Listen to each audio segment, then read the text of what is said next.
mics ain't on.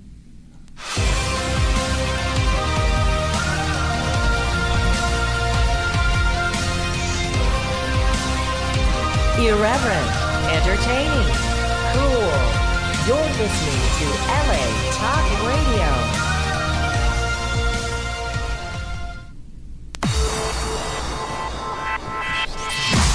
You're listening to Reza Riffs with Keith Reza and Alan Lee, right here on LA Talk Radio. Hey guys, this episode of Reza Riffs is sponsored by Amy Brick with Brick & Company Real Estate. Amy has been a realtor for 15 years. Before that, she was a teacher and she loves to give back to the community. She has a new program called Realtors for School and Nonprofits. When a person lists and sells their property with her under this program, she will donate $2,000 to the school or nonprofit organization of your choice at the end of the escrow. It's a great program, and Amy has donated $8,000 over the last year. It's a great way to help do a great deed while getting a fantastic price for your home with Amy's 11-day marketing plan. She can tell you more about it if you call her at area code 562-335-5269 or visit her at the website www.amybrick.com. Again, call Amy at 562-335-5269 or visit her on her website at www.amybrick.com. Her California license number is 013-58129. Today's episode is also brought to you by Zero Shoes. Enjoy the fun and freedom of letting your feet move the way nature intended. Lightweight, flexible, and super comfortable. Go to razorriffs.weebly.com and click on the Zero Shoes tab. Now through December 5th, you can save 70% with their Black Cyber Sale. Plus, you can sign up to win $50 Zero Shoes gift certificate. Here's a secret for all you rifters. 1 out of 5 win. These shoes can make a great holiday gift. They are fun, they are lightweight, and they are super comfortable. So order some today at www.razorriffs.weebly.com and click on the Zero Shoes tab. Now back to the show. All right, guys. I'm Keith Reza. I had a quick question. Yeah, this is... How do you spell zero? Zero is with an X. Ah. I was about to mention that. Alan Lee is in New York today, so we got the third trusty sidekick, Grant Smith, on board. How you doing, Grant? I am living the dream. Living the fucking dream. Oh, way to curse on the radio, pal. I'm kidding. I was going to say, yeah, when did that rule come into play? And today's guest, we got...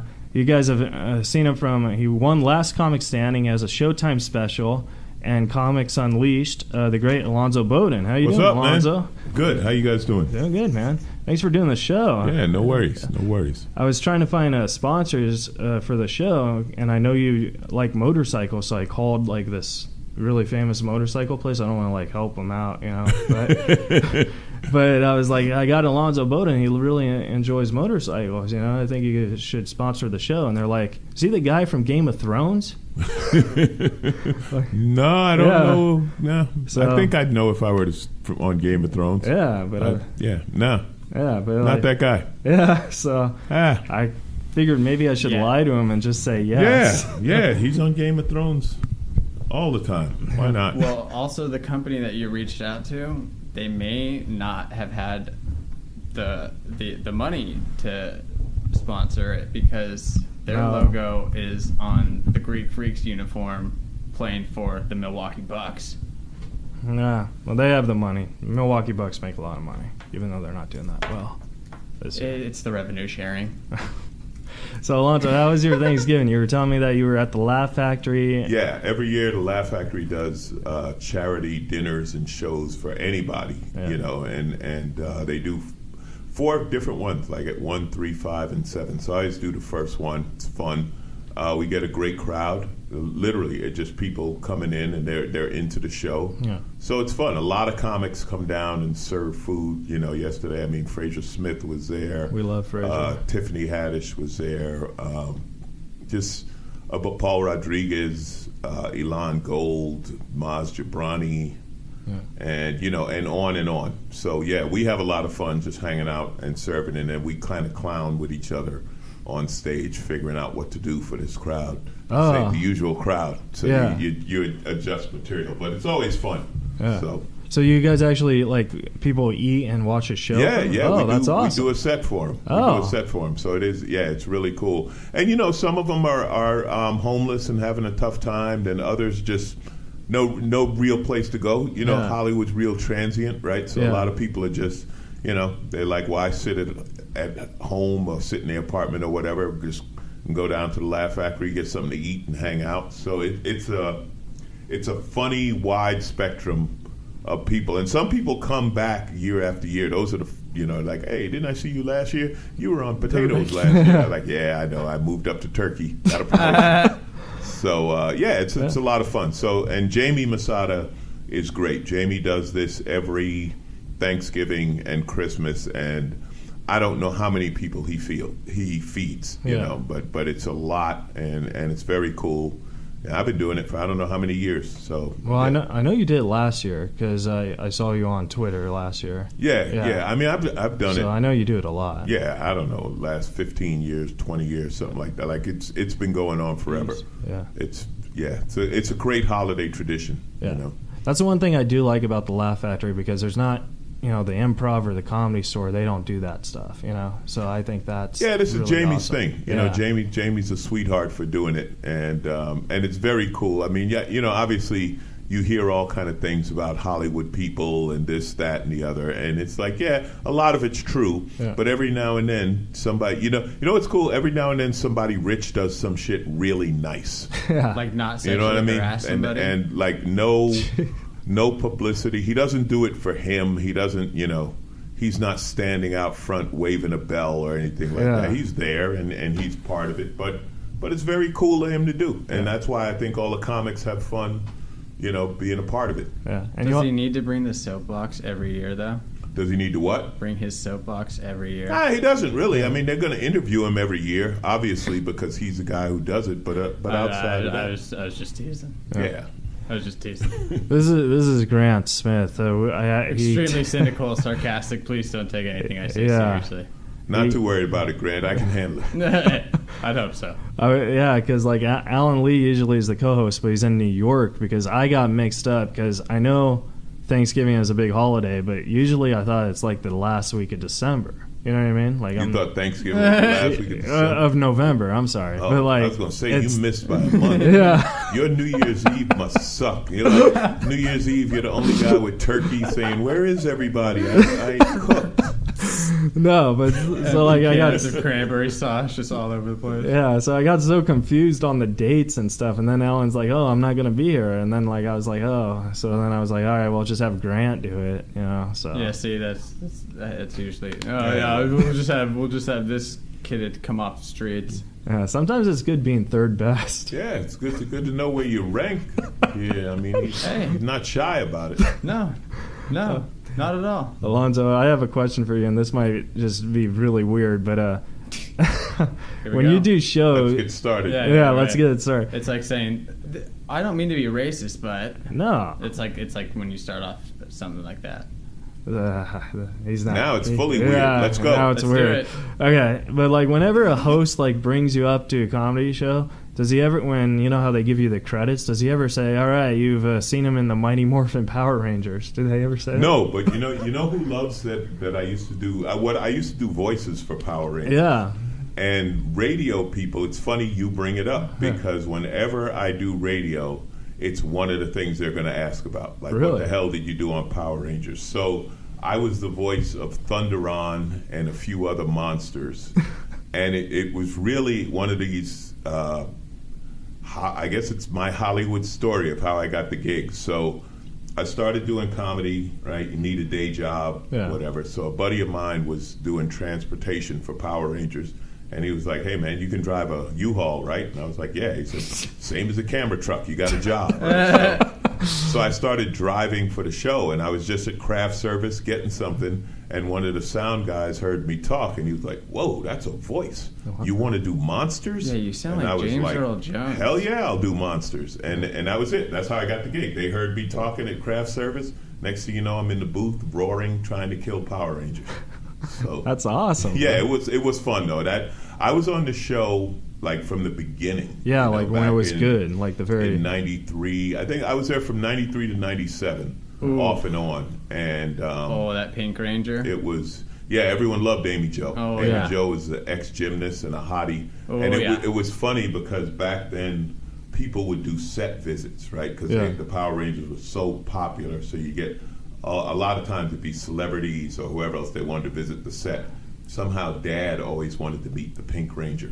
Dad wasn't too interested in the blue, the black, or the green. But, is that the Pink Ranger? Well, let's meet her. So, but it was fun. It was great. The Rangers were very cool, and we kind of laughed watching the show come together like it was the first production I worked on, so I was learning how things work.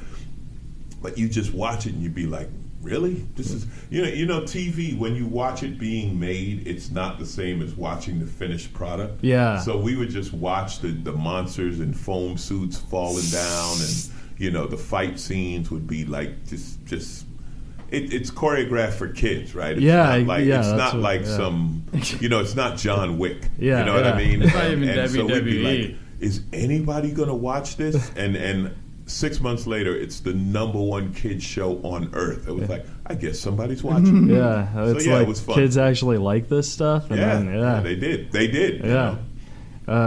About the Power Rangers, the one thing that I don't know why I'm on the subject, but But we're not going to get off of it. no, we'll get off of it in a second. But the Blue Ranger on the show, like there's a lot of what's that word? Conspiracies or what? Conspiracy theories? Exactly, conspiracy theories that he liked the fellas. You know what I mean?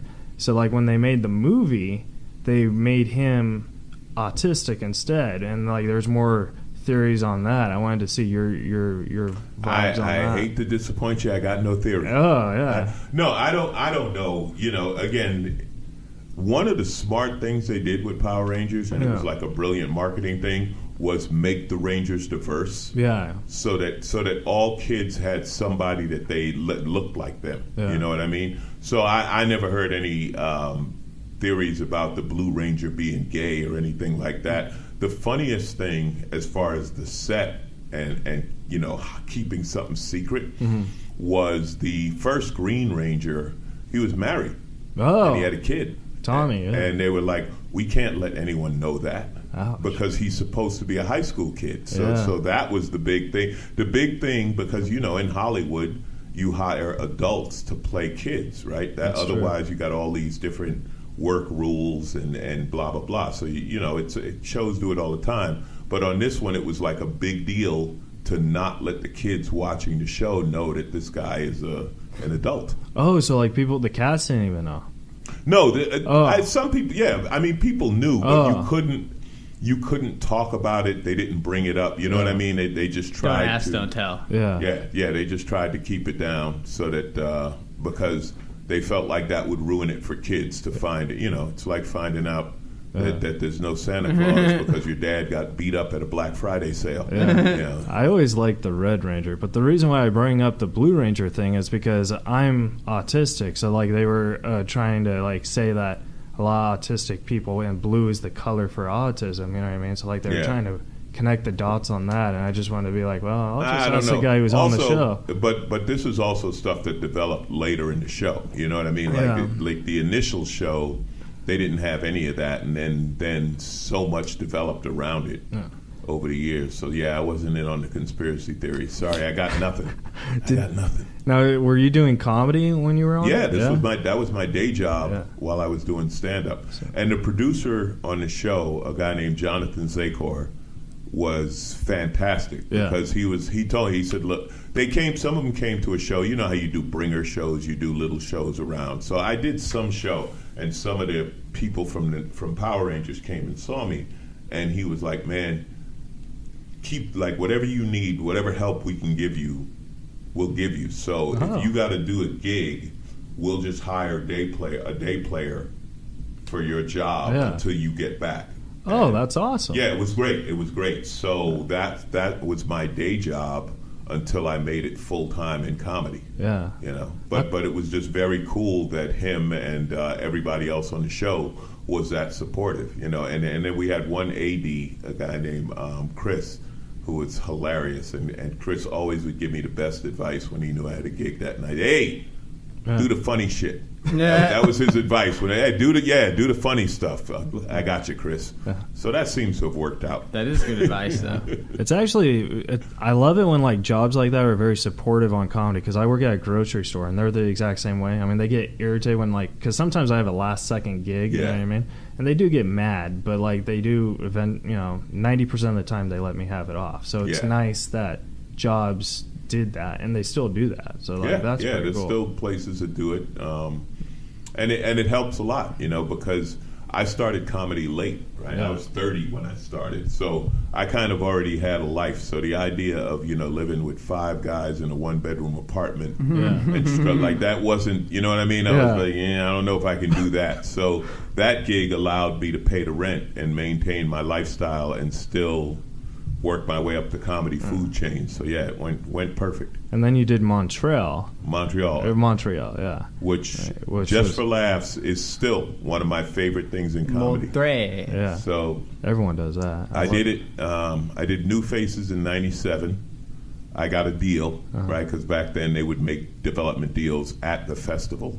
Right. You know, so like I basically walked off stage and they were like, "Oh, we got to talk to this guy." So that was my start in full time. You know what I mean? Like that's when I could quit the day job. I had some cash and some gigs, and this summer I went. This was my 20th, 20 years of doing Just for Laughs. Wow. Jeez. And this year it was crazy. I did something. They said I was the first guy to do this. So initially not booked at all. Okay. Right? Because I've done it like the last 5-6 years in a row. And generally you do it every other year. But I do a lot of political and topical stuff. They kept having me back for that, blah, blah, blah. So initially not booked. Then they said, we're going to do a gala and we're going to roast Montreal. Now the galas are the big shows that they do. They get big hosts, big TV stars, movie people for the hosts, and they televise it and blah, blah, blah. So they were doing a special one just to make fun of Montreal because it's Montreal's 375th anniversary.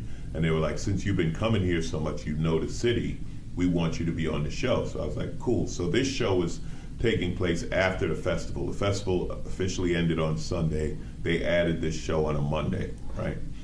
Did you happen to record it in a hotel? No, you're thinking of a podcast I did with Barry Katz. Because no, because Angelo Zarukis, who's one of my, I know Ange. I've known Ange forever. I call him Uncle Ange. You know what I mean? Like he's like.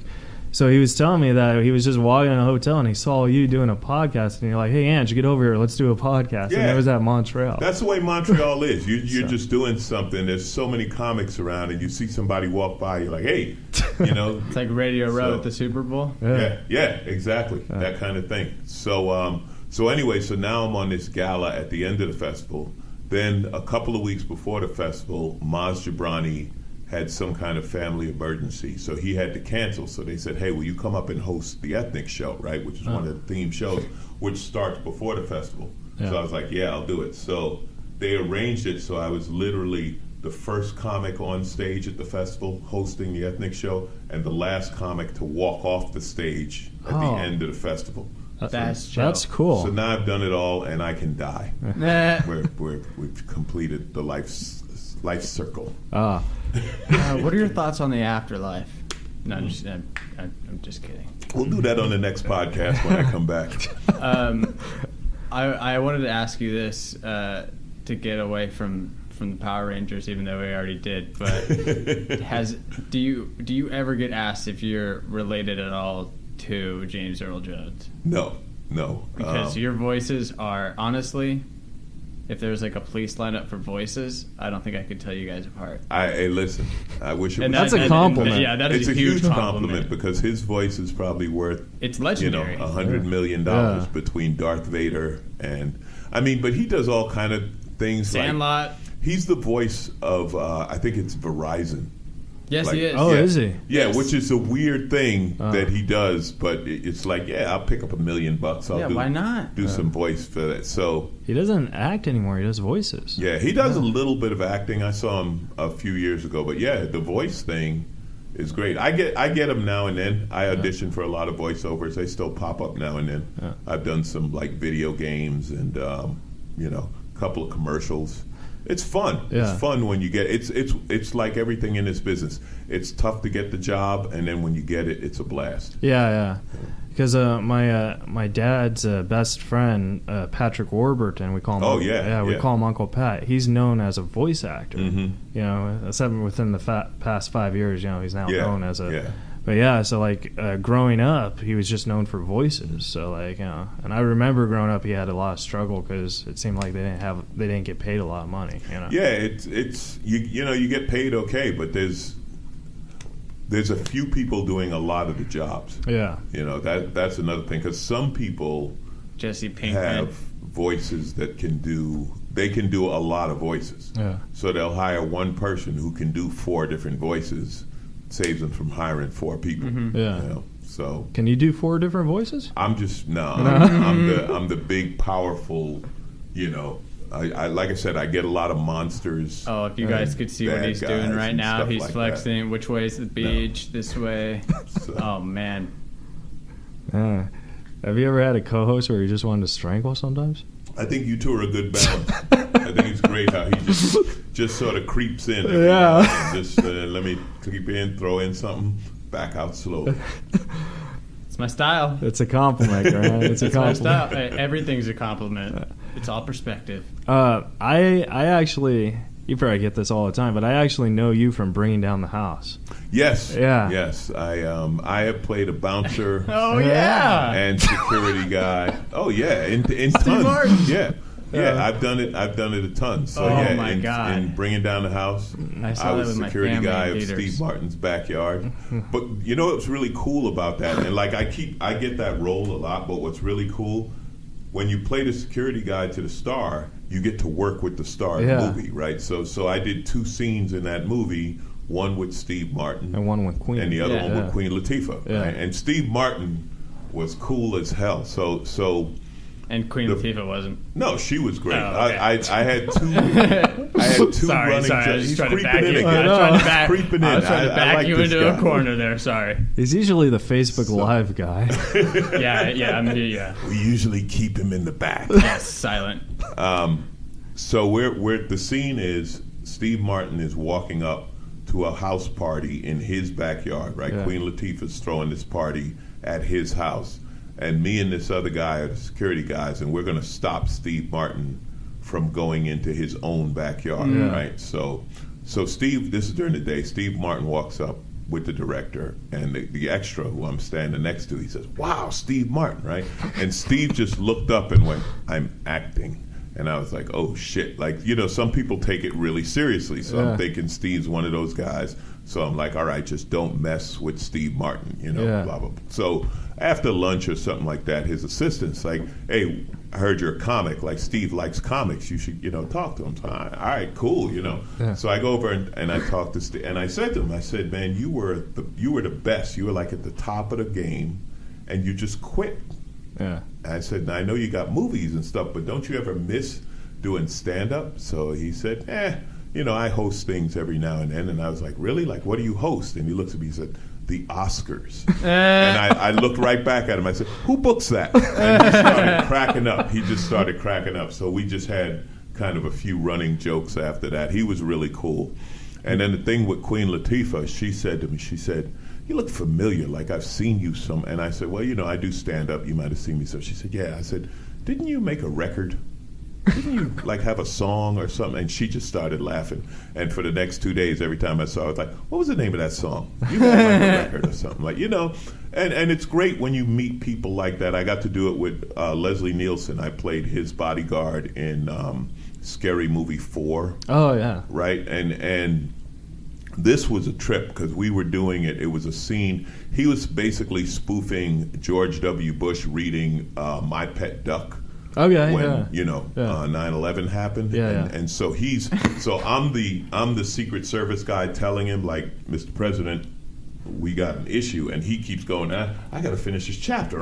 This is, and it's hilarious, right? So it's like take 2, take 3, take 12.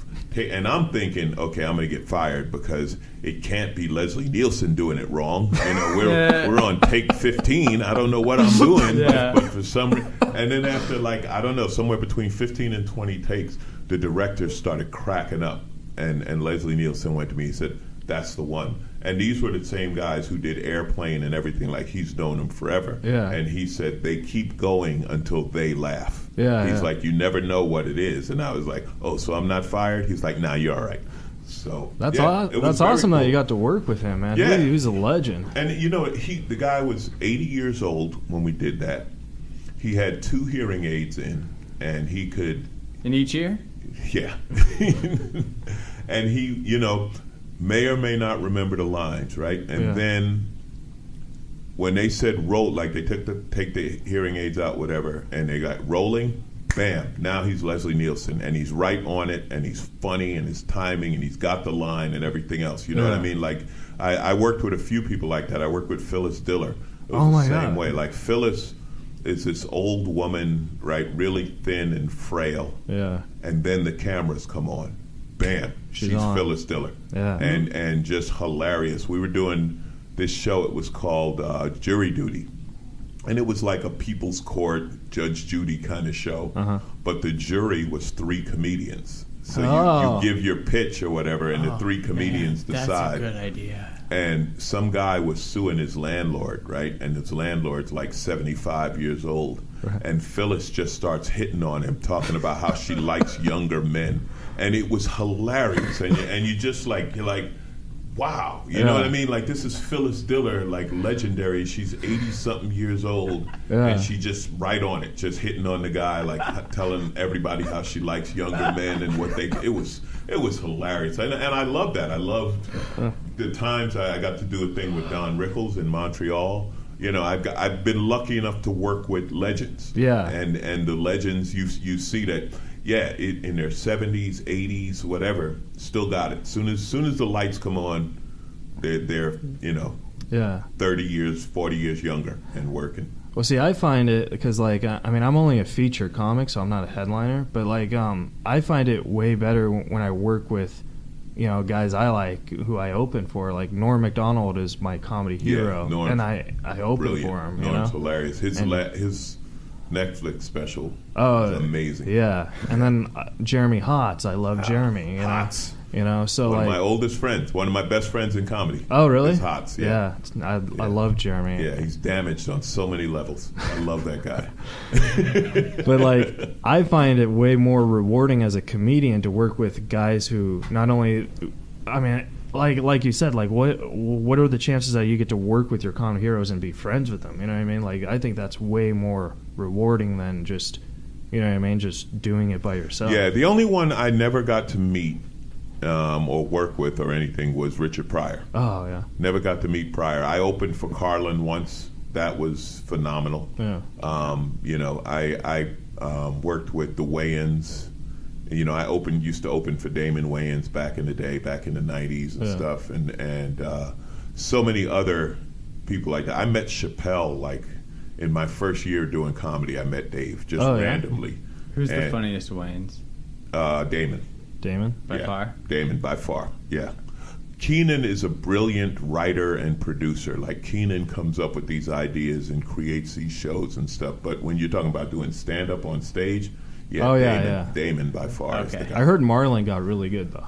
Marlon's a great actor. Yeah. Marlon's good. See, I heard they all specified in something. Yeah, he's good. He's good as a stand-up, but Damon is. There's a reason. He's Damon Wayans. You know what I mean? Like he there's a reason he's Damon Wayans. And a lot of times when you have somebody like Damon, like, people haven't seen Damon do stand-up really in 10 years or something like that. So you forget how good they are. Like Ellen's doing stand-up again, like some stuff here and there. She's getting ready for Netflix. But people don't realize, like, Ellen was a beast back in the 80s when Ellen was doing stand-up. Ellen was one of the great and nobody thinks about that because of the sitcom and coming out as gay and the talk show and blah, blah, blah. So people don't remember, like, there's a reason. Leno was like that with Leno. Same with Roseanne. When Leno got the Tonight Show and people blah, blah, it's like, hey, there's a reason he got this show. Yeah. Like, he was the number one comic in the U.S. touring all the time. You know? Yeah, Roseanne is another. A lot of people forget that they were stand-ups, and they were great stand-ups, and that's why they got the TV or the movie or the talk show or whatever. So. Have you ever tried pitching your own sitcom? Absolutely. Yeah. Absolutely. I'm more so... I'm better at hosting and talk than sitcoms, and I've hosted a few shows. I was joking with Aisha Tyler one time. I said, Aisha, what's it like to do season 2? I've never done season 2. I've done season 1 a few times, and she was like, that's when it all starts, at season 2. She's like, you're missing it, Meanwhile, she's on season 9 of Archer or whatever. But anyway. So I've done some shows and always trying, talk shows, game shows, hosting. That's kind of my thing. Yeah. I get the occasional sitcom stuff. We laugh about it. I still get bouncers. Ken Jeong, Dr. Ken, had his show and he needed a bouncer. I was the first guy he called. Oh. He remembers his old friends. Yeah. The thing is, Ken used to do stand-up too, and he was a doctor. Yeah, he did. He was a doctor. His day job, he was a doctor, and at night he was doing stand-up. And the first time I met him, it was at the Laugh Factory, and I said, "Hey man, are you a real doctor or do you work at Kaiser?" And he fell out laughing because he did work at Kaiser. Oh my god. But I could totally see you having your own sitcom, like your podcast that you have. You don't have a sidekick; you just talk about political stuff. I could see you having a sitcom like that. Yeah, it's it's a tough sell, right? I mean, you know how this town is. You got I tell everyone we're in the lottery business. Yeah, because people see the show when it's on TV. Yeah, they don't see everything it took to get there. And they don't see the, hard work, 100 other ideas that got shot down or whatever. Was it like George Clooney did like 5 failed shows before ER, or at least however many he did and stuff. It's always funny when people are like, "Would you like a sitcom?" No, I can't be bothered with $50, $100, $500,000 a week. Who wants that? No, I prefer to be at the Chuckle Hut this Friday. Flying coach.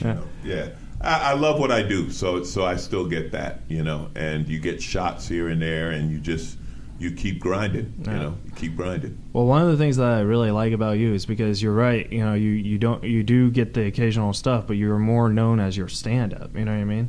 So you're known for your stand-up, and that's like what I want to be, like, known as a stand-up. Yeah, I appreciate that. The fame and the money is one part of the business, and it's cool if you get that. And sometimes that's marketing, sometimes it's luck, right place, right time, this or that. But the respect, you got to earn that. You got to be a comic, and the fact that I get the respect from great comics, and they're like, I'm like in the club, and that's what I really appreciate and the other thing that happens with me that I think I really like, and this happened another time recently, when people you don't think know you, like you're like, why would you even be on their radar, and you find out they know you. So like Dennis Leary he had a new book out. Wow. And he's doing a book tour, and I was in Chicago to do Wait, Wait, Don't Tell Me, the radio show I do, and his people reached out and said, hey, Dennis wants you to interview him for the book tour. He loves your stuff. And I had never met him, so it was like, how cool is that to find out that Dennis Leary not only knows who you are, but likes you, know, and stuff. So I've been lucky enough to have those experiences and work with those people. And Louis Black, who's one of my heroes, Louis is just brilliant. And we become friends over the years, and you work together. So that's the beauty of being a stand-up. Plus, there's a purity to it, I just love stand-up. I love getting on stage and just doing what I do. And you guys do it, you know. Sometimes the best show, it isn't the big one. It isn't the big Saturday night sold out whatever. It's like Tuesday night in a little room where there's, 22 people, but you're just fucking around on stage thinking out loud and testing new ideas and having stuff work and not work, and that's fun, you know. Love it. We do got to take a quick break to mention the sponsors. Make some money. Grant was eager to do the. He wanted to do it. I was begging you. Yeah, so do it, and then All right. So this episode of Reza Riffs is sponsored by Amy Brick with Brick and Company Real Estate. Amy has a program called Realtors for Schools and Nonprofits.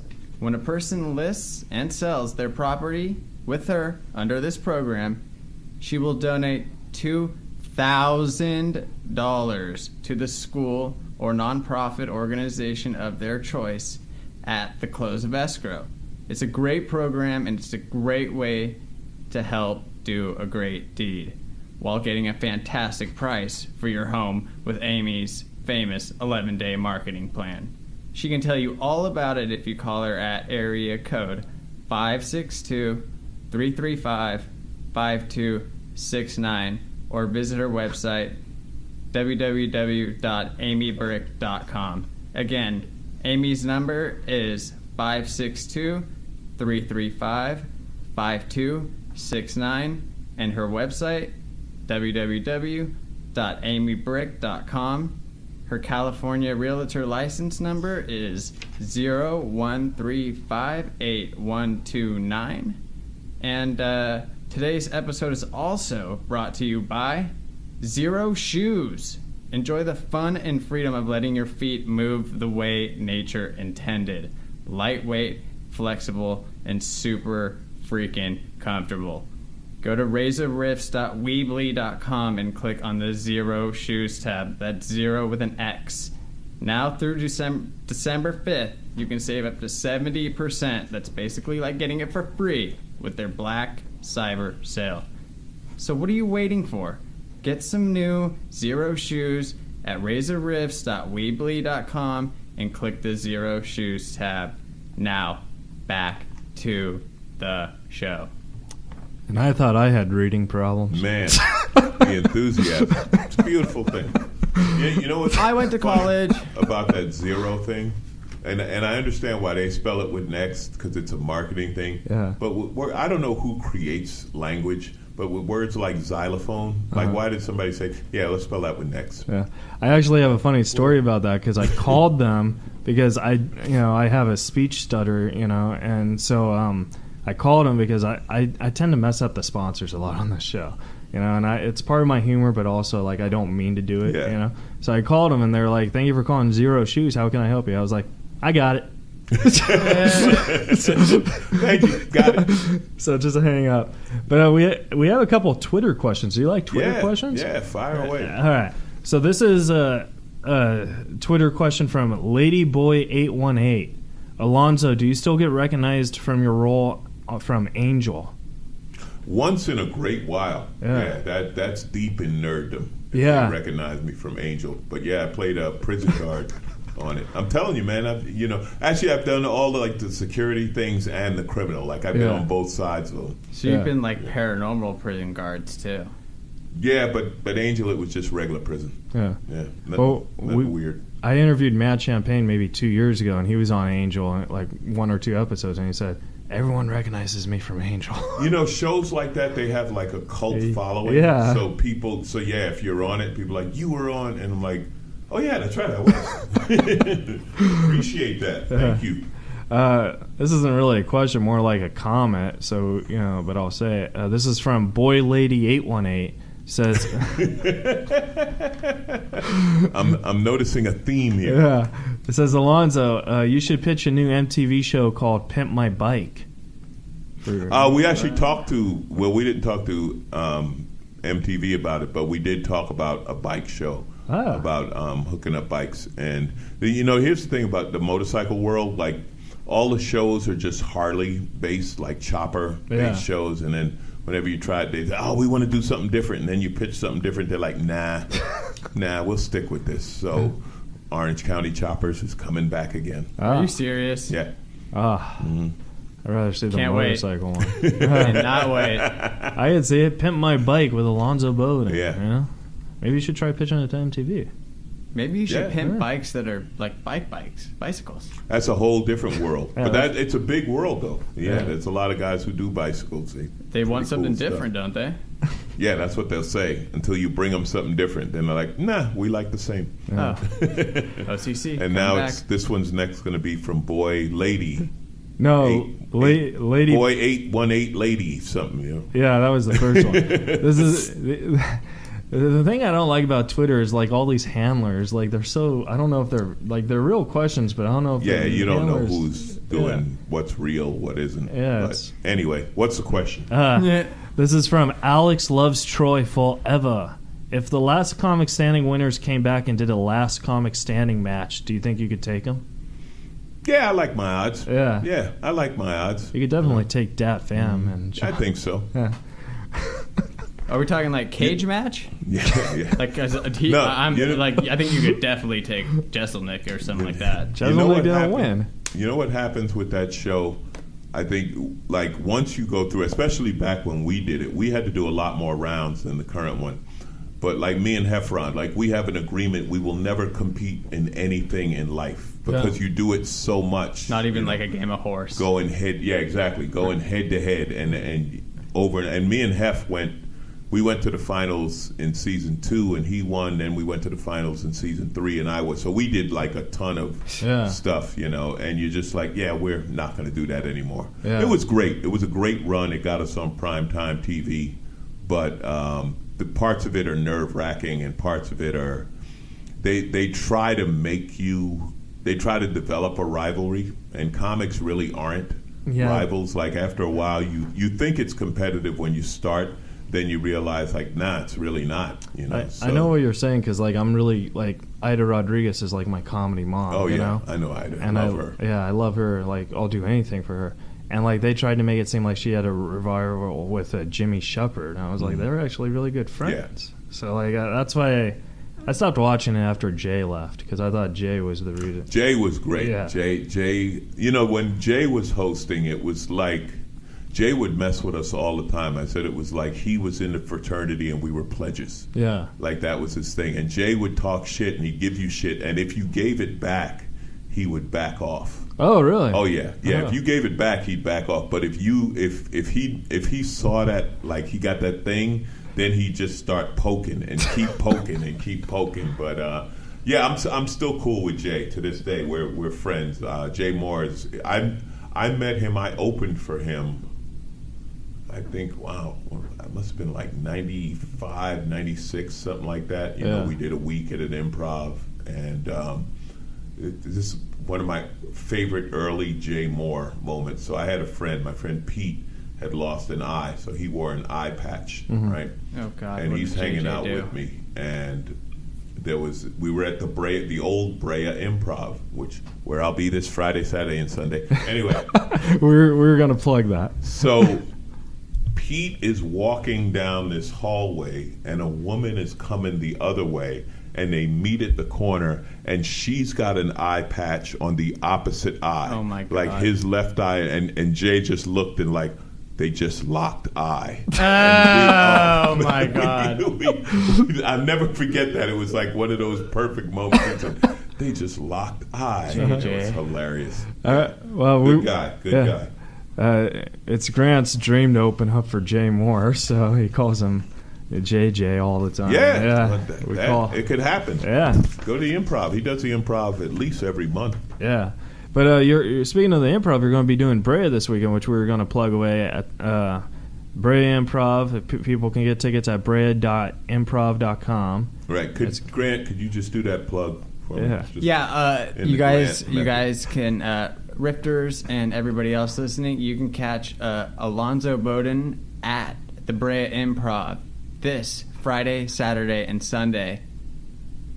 I don't have a calendar in front of me. I don't know the exact dates, but he'll be there. And if you're not, you have really questionable judgment. There you go. Yeah. That probably just sold out the late show Friday. Oh, Thank you, Grant. That was very cool. Thank you, You're man. welcome. I appreciate that. Anytime. he needs a new job because he's not coming back. But I really want to go. I have a show tonight, but I want to go tomorrow. Cool. Yeah, it's Come going to through, be man. awesome. Come Yeah. through. And where can the folks find you? I want like your podcast. Website alonzobodden.com. My podcast, Who's Paying Attention, is part of All Things Comedy. And of course, Facebook and Twitter at Alonzo Bodden, and Zo Funny on Instagram. Somebody took my name on Instagram. I think they thought to be one of those, well, I'm going to sell him his name back. It's like, no, I'm just going to make up another name. Well, Alonzo and Zo is kind of the same thing, Yeah, right? yeah. Like, do people call you Zo growing up? Sometimes I get Zo. The thing with Alonzo is, there's Cristela Alonzo, brilliant Latina comic. Alonzo Warning. So she and I have a thing of being each other's favorite Alonzo. Yeah. And we're doing a show together at Comedy Magic Club in Hermosa the 13th and 14th of December. So it'll be an all Alonzo show. We got Ed Alonzo, the magician. Oh. So yeah, just Alonzo's What if running you all over got the stage. Alfonso Ribeiro on that show? Couldn't get Alfonso, but he spells it wrong, so he ain't in. He ain't in. That would be great, though. He ain't Have him in. do the dance. I heard he hates the dance. Did you read that? How could you not? Yeah, he hates when people ask him to do the dance. Well, yeah, I mean, Is there anything you hate when people ask you to do? Yeah, when people say that I look like I could beat up people, like, Yeah. man, if they don't laugh, it's like, yeah, that's exactly what I'm doing. I'm going to beat the hell out of anyone who doesn't laugh. That's good for the career. Yeah. And you know what I mean? Like that's the only thing that's annoying, Yeah. right? So Well, before we go, I just wanted to say I really do appreciate this. You're one of my heroes, Thank you, and I've thank been trying to get you on forever, and you really did cheer me up today. So like it was like just, and it's only 11 o'clock. Seeing you and making me laugh and stuff really brought well, you're me hanging a lot. out with the right people. You're Yeah. opening for Hots. You're hanging out with Ida. Yeah. So yeah, you're with the right people. And Grant's going to take you. yeah. You Places, don't know. yeah. This guy's going to catapult you. Don't forget Grant as you move up the food chain. Oh, he won't. Zero Shoes is gonna call me and be like, we sold Zero Shoes. Yeah. And I'm gonna blame you. Yeah. Boom. All right, so Brea Improv, Alonzo Bodden this weekend.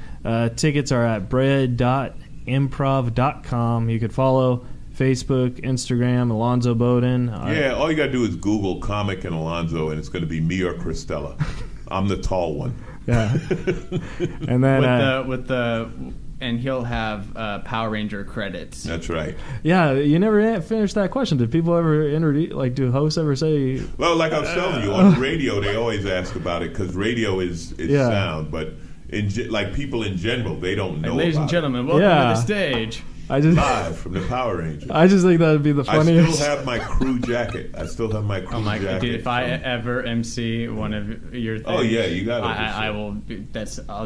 I'll just harp on it for like the 15 Pink minutes. Ranger, ladies Yeah. and gentlemen. Yeah. How many kids would that traumatize? Yeah, I just think that would just be awkward. Nowadays, 2017, probably not many. All right, guys. Well, before we go, we got to mention our sponsors again. And once again, thanks so much, Thank Alonzo.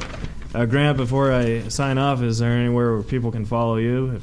Yeah, you guys can follow my Twitter at Grant Smith, and instead of a G, it's a 6 that looks like a G because I had the same problem you had. Somebody took my name. Yeah, they And do. my name's not that common.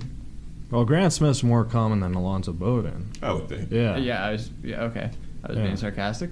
And then, Oh, I can't tell. I have asked. And then I also, That's what makes it fun. I also have a podcast, Instagram, Twitter page, and that's at an ounce short, like you're an ounce short when you're An ounce short. An ounce short of something, yeah.